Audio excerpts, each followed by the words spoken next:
తిరుపతి నియోజకవర్గంలో జనసేన నుండి ఆరణి శ్రీనివాసులు గారు జగన్ సామాన్యుడు రాజకీయం చేస్తే ఇలాగే ఉంటది. ఉన్నట్టుండి వైఎస్ఆర్సీపీ నుంచి ఎందుకు బయటకు వచ్చారు? మీరు బయటకు వచ్చారా, వాళ్ళు పంపించేశారా? మాట తప్పును మడమ తిప్పుడు అనేది పైకి చెప్పుకోవాల్సింది. ప్రతి ఒక్కరి దగ్గర మాట తప్పుతున్నాడు, మడమ తిప్పుతున్నాడు. మిమ్మల్ని ఏం మోసం చేశాడు? సొంత చిన్న గొడ్డలతో నరికించుకున్నాడు. అట్లవాడు ప్రజలకు సేవ చేస్తాడా? అంటే మీరు ఎమ్మెల్యేగా ఉన్నారు కదా సార్, ఎందుకు పనులు జరగలేదు అసలు? అప్పుడు ఒక టెండర్ అయినా పిలుచుంటే కదా పనులు చేసేదని. మరి ఇంకెలా గెలుస్తారని గడప గడపకు పంపించారు సార్. అప్పుడు మూర్ఖత్వం, ఓడిపోతామని తెలుసు. మీరు పోయి తిరగండి, ఆఖరిలో మీ రిపోర్ట్ బాగలేదు. గో బ్యాక్ ఆరణి అంటూ కూడా మీ పైన కొన్ని ఫ్లెక్సీలు కూడా వెళ్తాయి తిరుపతిలో. కొంతమంది ఈ వైసీపీ కోవట్టు అభినయ్ రెడ్డి, కరుణాకర్ రెడ్డి తయారు చేసి, కొంతమందిని కోవట్లు తయారు చేసి. అండ్ ఇంకొక ప్రచారం కూడా నడుస్తుంది, టీడీపీ కార్యకర్తల్ని మీరు డబ్బులు ఇచ్చి కొంటున్నారు, ఇది వాస్తవమా? తెలుగుదేశం వాళ్ళకి డబ్బులు ఇచ్చి కొనుక్కునేది. Okay right sir. And Abhinay Reddy smart సిటీని తీసుకొచ్చాడు, రోడ్స్ వేయించాడు, అసలు తిరుపతిని బ్రహ్మాండంగా డెవలప్ చేసేసాడు. స్మార్ట్ సిటీ వచ్చింది, తెచ్చింది చంద్రబాబు నాయుడు గారు, వెంకయ్య నాయుడు గారు అప్రూవల్ చేయడం జరిగింది. అప్పటి నుంచి జరుగుతూ ఉంది. ఇప్పుడు చేసేది ఒకరు, ఓపెన్ చేసేది ఒకరు అనే దీంట్లో ఓపెన్ చేసుకున్నారు, చెప్పుకుంటున్నారు. అభినయ్ రెడ్డికి ఎందుకు ఓటు వేయొద్దు, మీకే ఎందుకు ఓటు వేయాలి? కొండపైన టిక్కెట్లు అమ్ముకునే సంస్కృతి కూడా ఈ నెలకొల్పాడంటే ఇటువంటి అభినయ్ రెడ్డికి. నమస్తే, వెల్కమ్ టు ఆధాన్. నేను దీప్తి మధుసూదన్ రెడ్డి. ఆంధ్రప్రదేశ్ రాజకీయాల్లో తిరుపతి నియోజకవర్గానికి ప్రత్యేకత ఉంది. ఇక్కడి నుంచే సీనియర్ ఎన్టీఆర్ గారు పార్టీ స్థాపించిన తర్వాత మొట్టమొదటిసారిగా పోటీ చేసి గెలుపొందడం జరిగింది. ఆ తర్వాత చిరంజీవి గారు కూడా ప్రజారాజ్యం పార్టీ ఏర్పాటు చేసి ఇక్కడి నుంచి పోటీ చేసే గెలుపొందడం జరిగింది. ఇలాంటి చాలా ప్రత్యేకతలు సంతరించుకున్న ఈ తిరుపతి నియోజకవర్గంలో ఈసారి జనసేన నుండి ఆరణి శ్రీనివాసులు గారు పోటీ చేస్తున్నారు. మరి ప్రజల్లోకి దూసుకుపోవడంలో ఏ విధంగా ముందుకెళ్తున్నారు, అండ్ ప్రజలు ఏ విధంగా ఆదరిస్తున్నారు ఆయన్ని, ఎలాంటి వ్యూహాలు రచిస్తున్నారో పూర్తి వివరాలు ఆయన మాటల్లోనే అడిగి తెలుసుకుందాం. నమస్తే సార్. సార్, యాక్చువల్గా ఇక్కడి నుంచి పవన్ కళ్యాణ్ గారు పోటీ చేస్తారు అనేది ఎక్కువ వినిపించింది. సడన్గా స్క్రీన్లోకి మీరు వచ్చారు. ఏడుకొండల వెంకటేశ్వర స్వామి దయ, పవన్ కళ్యాణ్ గారి ఆశీస్సులతో తిరుపతి నియోజకవర్గానికి రావడం జరిగింది. ఓకే. తిరుపతి నియోజకవర్గంలో లక్షలాది మంది రోజుకు వస్తున్నారు. అందులో స్వర్గీయ తారక ఎన్టీ రామారావు గారు పోటీ చేసిన నియోజకవర్గం, మెగాస్టార్ చిరంజీవి గారు పోటీ చేసిన నియోజకవర్గం, తిరుపతి నియోజకవర్గం చిత్తూరు జిల్లాలో ఒక సెగ్మెంట్. 14 నియోజకవర్గాలలో తిరుపతి నియోజకవర్గం ఒక దీంట్లో సంబంధించింది. చిత్తూరు అయినా, తిరుపతి అయినా, మదనపల్లి అయినా, పొంగనూరు అయినా అంతా ఒకటే. ఇది ఇక్కడ డిఫరెన్స్ లేదు. చిత్తూరు వేరే కాదు, తిరుపతి వేరే కాదు. కాబట్టి చిత్తూరు జిల్లాలో నాకు అపూర్వ అనుభవం ఉంది. తిరుపతి జిల్లాలో ఇటు రాజకీయంగా కానీ, వ్యాపారంగా జేఎంసీ కన్స్ట్రక్షన్స్ కానీ అపూర్వ అనుభవం 40 ఏళ్ళుగా ఉంది. ఇక్కడంతా బంధువులు. చిత్తూరుకి తిరుపతికి 45 కిలోమీటర్లే, అర్ధగంట జర్నీనే. ఇప్పుడు ఇది కాన్స్టిట్యున్సీలో తిరగాలన్నా గంట అవుతుంది. తిరుపతి చిత్తూరు కూడా ఇది. తిరుపతిలో ఎప్పుడు నేను ఇక్కడ వ్యాపారాలు, రాజకీయాలు చేస్తున్నాను కాబట్టి నాకు ఇబ్బంది లేదు. ఎందుకు వచ్చాను అనేది అది భగవంతుడే ఈడికి రప్పించుకున్నాడు. ఏడుకొండల వెంకటేశ్వర స్వామి ఈడికి రప్పించుకున్నాడు. పవన్ కళ్యాణ్ ఆశీస్సులతో ఇక్కడ కంటెస్ట్ చేయడం జరుగుతుంది. ఉన్నట్టుండి వైఎస్ఆర్సీపీ నుంచి ఎందుకు బయటకు వచ్చారు? మీరు బయటకు వచ్చారా, వాళ్ళు పంపించేశారా? జగన్మోహన్ రెడ్డి గారు తీరని ద్రోహం చేశాడు. అందువల్ల ప్రశాంతంగా విశ్రాంతి తీసుకోవాలనుకున్నాం. ఓకే. సుదీర్ఘ రాజకీయ జీవితంలో సర్పంచ్ నుంచి ఎంపీపీ, జెడ్పీటీసీ, జెడ్పీఈపు 4 సార్లు ఎమ్మెల్యేగా కూడా కంటెస్ట్ చేశాను. ఒక్కసారి ఎమ్మెల్యేగా 2 సార్లు ఓడిపోయాను. ఒక్కసారి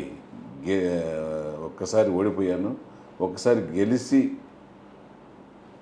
పోస్టల్ బ్యాలెట్స్ ఇన్వాలిడ్ చేసి అప్పుడు వైఎస్ఆర్ రాజశేఖర రెడ్డి సెకండ్ టైం 2009లో సీఎంగా అయితే చిత్తూరులో సీకే బాబు మోసం చేసి గెలిపించుకున్నాడు 300 ఓట్లతో పోస్టల్ బ్యాలెట్స్ ఇన్వాలిడ్ చేసి.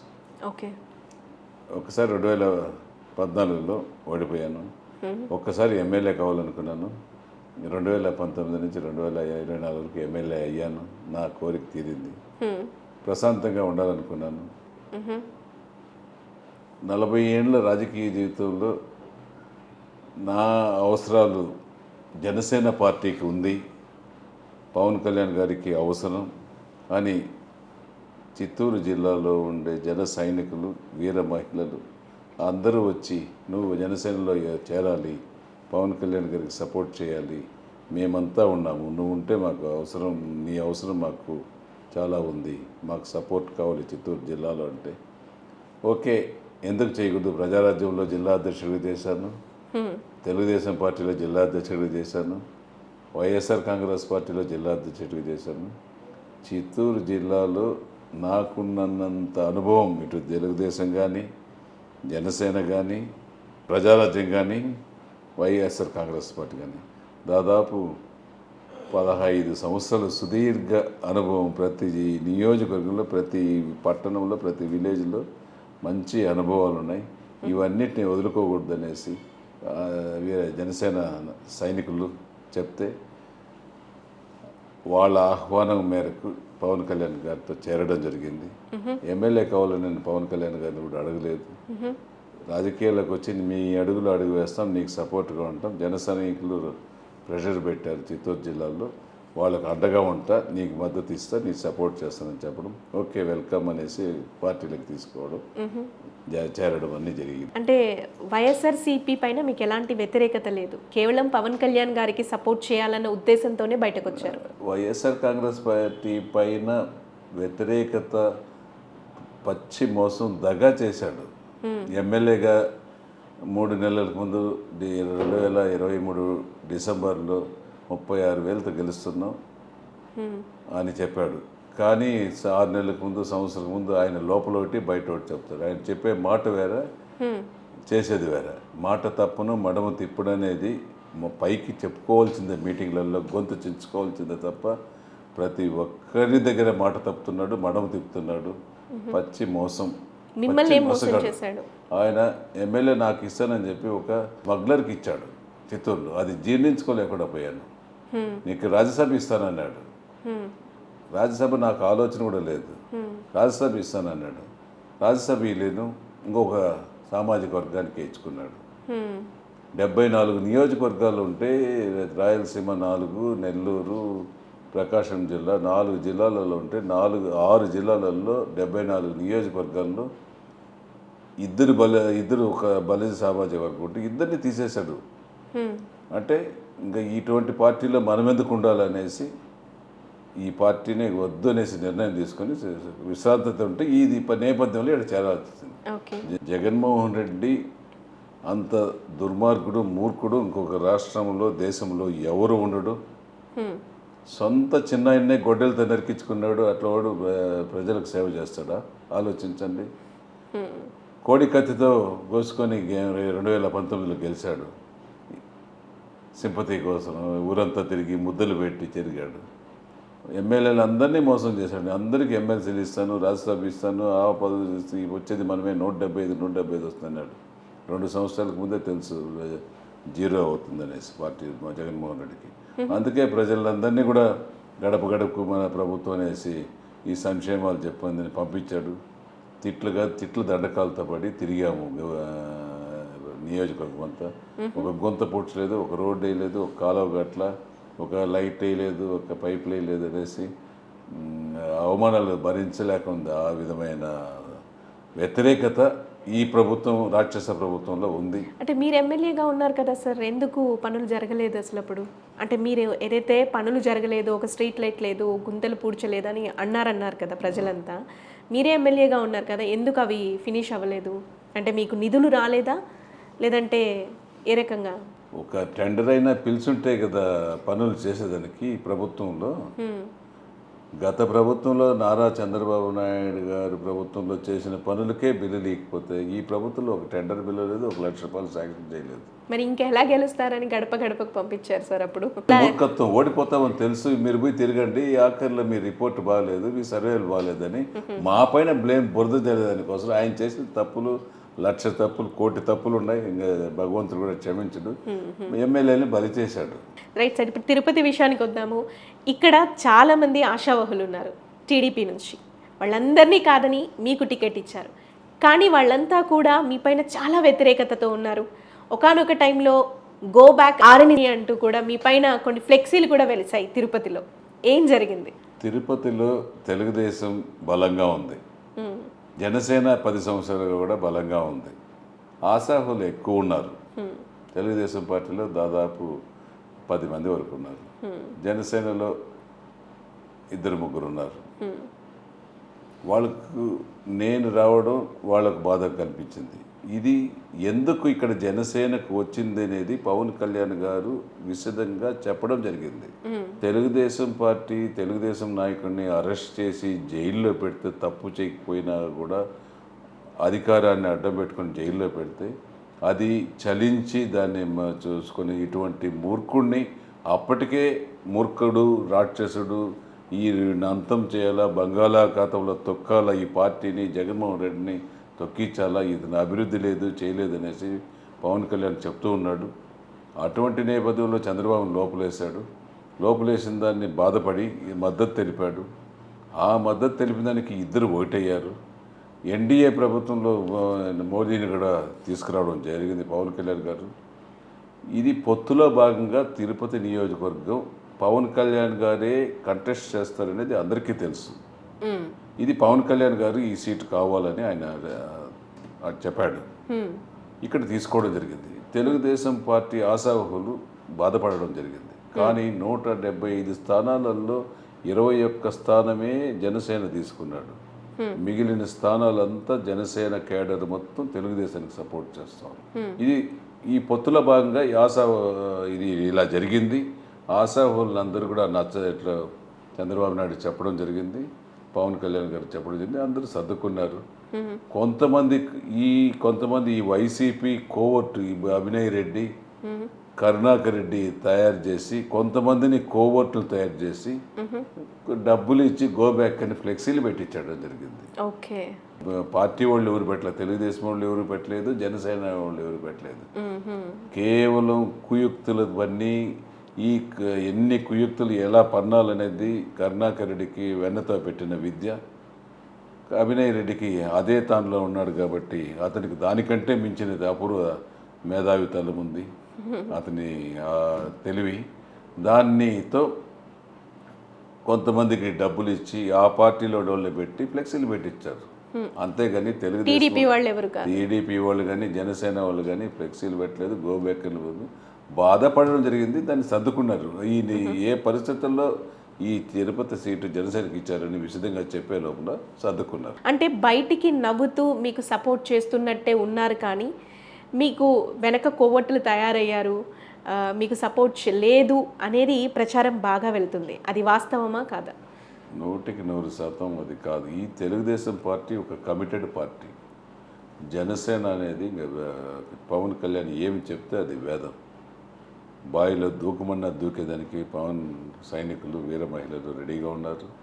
తెలుగుదేశం పార్టీ ఒక డిసిప్లిన్ పార్టీ. అటువంటి వాళ్ళు ద్రోహం చేసేదానికి వాళ్ళ కళ్ళలో, వాళ్ళ రక్తంలో కూడా లేదు. చేసినా ఒకరిద్దరు చేసినా చంద్రబాబు నాయుడు గారు కానీ పవన్ కళ్యాణ్ గారి మాట్లాడి చదివితే సర్దుకుని 1-2 ఉంటే కూడా, లేదని నేను చెప్పలేదు, 1-2 ఉంటే పిలిచి మాట్లాడి మీ కష్టానికి ఫలితం నేను చూసుకుంటాను, మీకెందుకు మీ భరోసా, ఇది పొత్తుల భాగంగా ఇది వచ్చింది, మీరంతా సర్దుకోండి అంటే అందరూ కూడా ఏకీభవించి సర్దుకొని ఇప్పుడు అందరూ చేస్తున్నారు. అండ్ ఇంకొక ప్రచారం కూడా నడుస్తుంది, టీడీపీ కార్యకర్తలని మీరు డబ్బులు ఇచ్చి కొంటున్నారు మీకు సపోర్ట్ చేయమని చెప్పి. ఇది వాస్తవమా? టీడీపీ పార్టీ అనేది 40 సంవత్సరాలుగా పెట్టిన పార్టీ. ఇది డబ్బులతో కొనే పార్టీ. టీడీపీ కార్యకర్తలు డబ్బులకు వచ్చే పని లేదు. డబ్బులకు వచ్చేటటువంటి వైసీపీలో 1000 కోట్లు ఇస్తున్నాడు, 1000 కోట్లు సంపాదించుకున్నాడు తిరుపతి పట్టణంలో. అక్రమ సంపాదనలు, టీడీ అర్బాన్లు, అవి చెప్పాలనుకుంటే తిరుపతి పట్టణాన్ని వ్యాపార సంస్థగా అడ్డాగా తీసుకున్నాడు. ఈడ తిరుపతిలో తెలుగుదేశం వాళ్ళకి డబ్బులు ఇచ్చి కొనుక్కునేదానికి వెల కట్టలేము. అటువంటి సంస్కృతి తిరుపతి పట్టణంలో తెలుగుదేశం వాళ్ళకు లేదు, జనసేన సైనికులకు అస్సలు లేదు. ఓకే, ఆ అపోహలు తప్ప.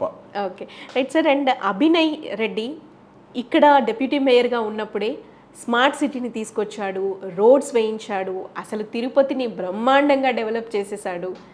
ఇప్పుడు ఆయనకు కాకుండా మీకెందుకు ఓట్లేస్తారు? ఇది అభినయ్ రెడ్డి చెప్పుకోవచ్చు. ఆయన గుండె పైన చేయబెట్టి చెప్పండి. లేదు, ఏడుకొండల వెంకటేశ్వర స్వామి దగ్గర వాళ్ళ నాన్న present MLA TTD Tirumala Tirupati చైర్మన్గా ఉన్నాడు. ఆ వెంకటేశ్వర స్వామి దగ్గర ప్రమాణం చేయమనండి. స్మార్ట్ సిటీ తెచ్చింది చంద్రబాబు నాయుడు గారు తిరుపతి.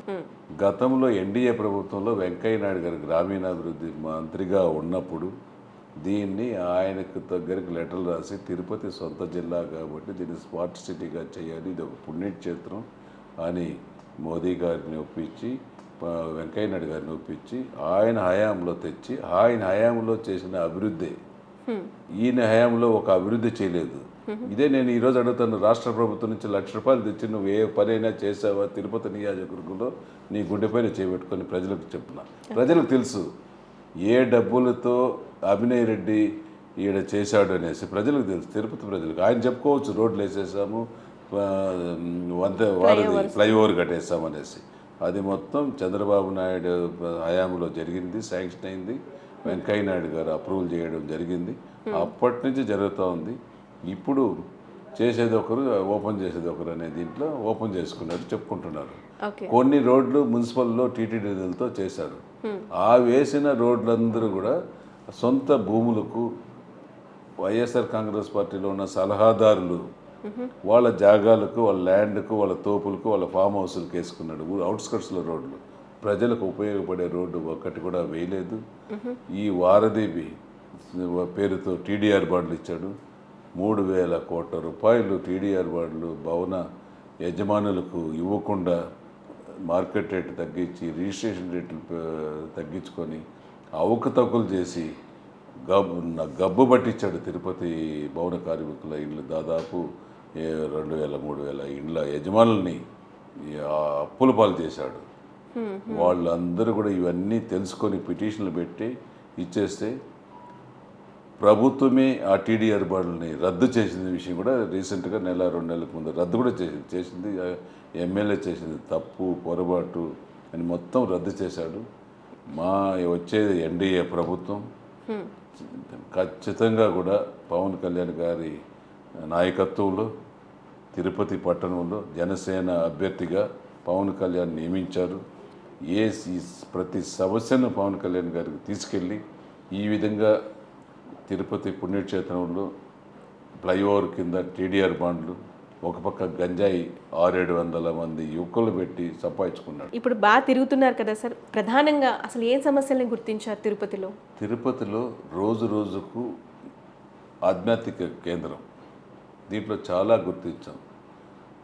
ఒక ఆధ్యాత్మిక రాష్ట్ర తిరుపతిని రక్షించుకోవడం, ఒక టూరిజం స్పాట్ ఏర్పాటు చేయడం, ఒక భగవంతుని ఏడుకొండల వెంకటేశ్వర స్వామి ప్రపంచంలో కల్లా అందరికీ దేవుడు.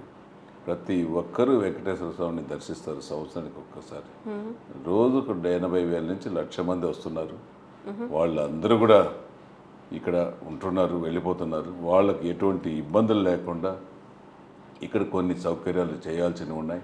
టూరిజం స్పాట్ చేయాల్సింది, ఇక్కడ ఒక IT corridor, industrial park, industry ఇవన్నిటిని కూడా ఏర్పాటు చేసి తిరుపతి పట్టణ ప్రజలకు ఇక్కడ మేలు చేయడం, మంచి చేయడం పవన్ కళ్యాణ్ వల్ల, చంద్రబాబు నాయుడు గారి వల్ల, మోదీ గారి సహకారంతో చేస్తామనేసి కూడా గుర్తించాము. అవన్నీ ఖచ్చితంగా చేస్తాం, ప్రజలకు అందుబాటులో చేస్తాం. Right sir. అండ్ నేను ఒకటి విన్నాను, మీరు మీ ప్రచారాన్ని జీవకోణ ఆలయానికి వెళ్ళి అక్కడ మొక్కుకొని పూజలు చేసి ప్రచారాన్ని మొదలు పెట్టారంట. చిరంజీవి గారు కూడా అక్కడి నుంచే ఆయన ప్రచారాన్ని మొదలు పెట్టారు. ఏంటి సెంటిమెంట్ ఫాలో అవుతున్నారా? మీరే చెప్తున్నారు కదా, మా నాయకుడు మెగాస్టార్ చిరంజీవి నేను ఆయన అక్కడే సెంటిమెంట్గా ఆయన పెట్టాడు, నేను కూడా అక్కడే పెట్టాను. ఖచ్చితంగా ఆయన గెలిచాడు, సెంట్రల్ మంత్రి అయ్యారు. ఖచ్చితంగా మేము కూడా ఈడ ఎమ్మెల్యేగా గెలుస్తాం, తిరుపతి ప్రజలకు సేవ చేస్తాం. మీరు కూడా భగవంతుడి ఆశీస్సులు మంత్రులు అవుతారా? ఎక్స్పెక్ట్ చేయొచ్చా ఈసారి మంత్రి పదవి? మా భగవంతుడు వేడుకొండల వెంకటేశ్వర స్వామి దయ, పవన్ కళ్యాణ్ గారి ఆశీస్సులు. నేను ఈ తిరుపతికి వచ్చిందే వాళ్ళిద్దరి దయతో వచ్చా. రేపు నేను ఎమ్మెల్యే అవుతాను, నాకు అటువంటి కోరికలు ఏమి లేదు. ఓకే, నాకు ఎమ్మెల్యేగానే సాటిస్ఫాక్షన్. మా నాయకుడు పవర్ఫుల్గా ఉండేటప్పుడు నాకెందుకు మంత్రి పదవి? Right sir. ఫైనల్లీ అభినయ్ రెడ్డికి ఎందుకు ఓటు వేయొద్దు, కేవలం మీకే ఎందుకు ఓటు వేయాలి అంటే ప్రజలకు ఏం చెప్తారు? అభినయ్ రెడ్డికి ఓటు ఎవరు వేస్తారండి? వాళ్ళ ఇంట్లోనే చూడండి, 5 సంవత్సరాల కాలంలో వాళ్ళ నాన్న ఎమ్మెల్యే, తిరుపతి తిరుమల దేవస్థానం ఎక్సెప్షియో మెంబర్, ఇతను డిప్యూటీ మేయర్. మేయర్ కూడా ఒక బీసీ మహిళకు ఇచ్చి, డాక్టర్కి ఇచ్చి, మేయర్ అధికారాలు, మేయర్ కుర్జీ కూడా డిప్యూటీ మేయర్ అభినయ్ రెడ్డే తీసుకున్నాడు. ఓకే, ఎవరు వేస్తారు ఓటు వాళ్ళకు? అది కాకుండా ఈడ టీడీఆర్ బండల్లో 3,000 కోట్లు, గంజాయి వ్యాపారాలలో కొండపైన టికెట్లు అమ్ముకునే సంస్కృతి కూడా ఈ నెలకొల్పాడంటే ఇంకా అటువంటి అభినయ్ రెడ్డికి ఓట్లు వేసేదానికి తిరుపతి ప్రజలకు కాసుకొని ఉండారు. 0 ఓట్లు వస్తాయి, డిపాజిట్ గల్లంత అవుతుంది అభినయ్ రెడ్డికి. ఓకే, డిపాజిట్ కూడా రాదు, ఓకే, ఓట్లు వేయరు, ఒక్కరు కూడా వేయరు. వేస్తే వాళ్ళ దగ్గర ఉన్న బెనిఫిట్ పొందినట్టే కొండపైన టికెట్లు అమ్ముకునేవాళ్ళు, గంజాయి వ్యాపారం చేసేవాళ్ళు, ఈ భూములు వాళ్ళ పేరు చెప్పి లాక్కునేవాళ్ళు, ఇవే అన్ని అక్రమ వ్యాపారాలలో సంపాదించిన వాళ్ళు తప్ప నిజమైన ఓటరు అభినయ్ రెడ్డికి ఓటేసేదానికి, వైఎస్ఆర్ కాంగ్రెస్ పార్టీకి ఓటేసేదానికి తిరుపతి పట్టణంలో లేరు. ఇక్కడ రాజశేఖర్ రెడ్డి తర్వాత దానికంటే ముందు రాజారెడ్డి పాలన ఇక్కడ కొనసాగిస్తున్నాడు. మీరు ఆలోచించండి, ఒక హిట్లర్గా ఇక్కడ బిహేవ్ చేస్తుంటే తిరుపతి నియోజకవర్గంలో మిగతా వ్యక్తులు లేరా? అన్ని పదవులు ఒకే కుటుంబంలో తీసుకొని అధికారులు అడ్డబెట్టుకొని చేస్తున్నారు. ఈరోజు ఆయన చేసిందల్లా తిరుపతికి అభివృద్ధి చేసిందని చెప్పుకుంటున్నాడు. అభివృద్ధి కాదు చేసింది, దొంగ ఓట్లని 34,000 ఓట్లు దొంగ ఓట్లు చేరిపించేదానికి ఆయన చేసిన ప్రయత్నాలు అభివృద్ధి అనేసి కూడా తెలియజేస్తున్నాం.